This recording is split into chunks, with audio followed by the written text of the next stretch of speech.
مسجد میں کہا گیا کہ جائز اور مباح بات تک نہ کرو، بیکار اور فضول کی باتیں جو مسجد کے باہر کی جا سکتی ہیں پر آپ اندر کر رہے ہو، وہ باتیں نیکیوں کو ایسے کھاتی ہیں جیسے آگ لکڑی کو چبا جاتی ہے۔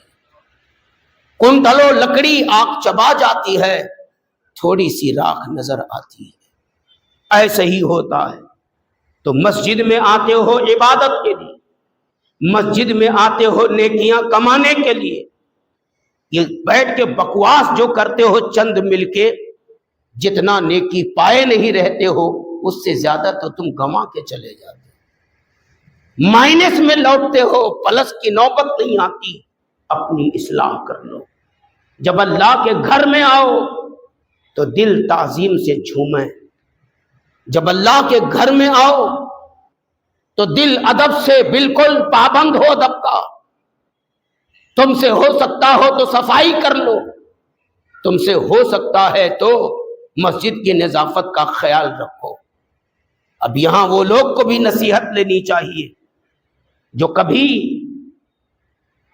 گٹکھا کھا کے جا کے سیدھا باتھ روم کی لائن چوک اپ کر دیتے ہیں، استنجا خانے کی لائن چوک اپ کر دیتے ہیں، تھوڑا تھوڑا کر کے اتنا ڈالتے ہیں کہ پوری لائن برباد ہو جاتی، جام ہو جاتی ہے۔ اور پھر قوم کی امانت، باریکی میں جائیے ذرا، یہ قوم کی امانت، یہ ایک روپیہ، دو دو، پانچ پانچ، دس دس روپے جو مسجد کے اخراجات کے لیے یہ امت جمع کرتی ہے، اور تمہارے ناجائز حرکت کی وجہ سے اسی میں سے کچھ رقم نکال کے صفائی کرانی پڑتی ہے۔ اس کا حساب دینے کے لیے آپ تیار رہیے۔ آپ کے ان گٹکھا، بمل، بیڑی، تمباک کی وجہ سے جو رقم ناجائز صفائی میں خرچ ہو رہی ہے اس کا حساب آپ کو دینا ہے۔ ساری شیخی نکل جائے گی، یہاں جو باتھ روم میں دھواں اڑاتے وہاں دھواں نکل جائے گا۔ یاد رکھ لیجئے، یہ نصیحت ہے، میں نصیحت پہنچا رہا ہوں۔ اور پھر ان کا مجھے نہیں معلوم کیا حشر ہوگا، اللہ کی قسم نہیں معلوم کہ ان کا کیا حشر ہوگا جو اپنے گھر کا کچڑا مسجد کی چھت پر ڈالتے ہیں۔ ارے ہم نہ دیکھ سکیں گے، یہ قوم نہیں دیکھ رہی ہے؟ جس اللہ کے تم بندے ہو، جس اللہ کے گھر کی چھت پر تم کچڑے ڈال رہے ہو، وہ اللہ تو دیکھ رہا ہے نا۔ جب وہ مارے گا تو پھر تمہیں کوئی بچا نہیں پائے گا، اور پھر ان پر کیا غضب الہی ہوگی۔ میں تو تھرا اٹھتا ہوں ایسا سوچ کر، شاید آپ کا بھی دل کانپ اٹھے گا۔ اور حیرت ہے اس آدمی کے جگر پر جو پاخانہ سے بھری ہوئی تھیلی مسجد کے اندر پھینک دے رہے ہیں۔ غیرت آتی ہے بولنے میں، شرم آتی ہے بولنے میں، چلو بھر پانی میں ڈوب کے مرنے والی بات ہے، دن دہاڑے جہنم خریدنے والی بات ہے، اللہ کے غضب کو دعوت دینے والی بات ہے۔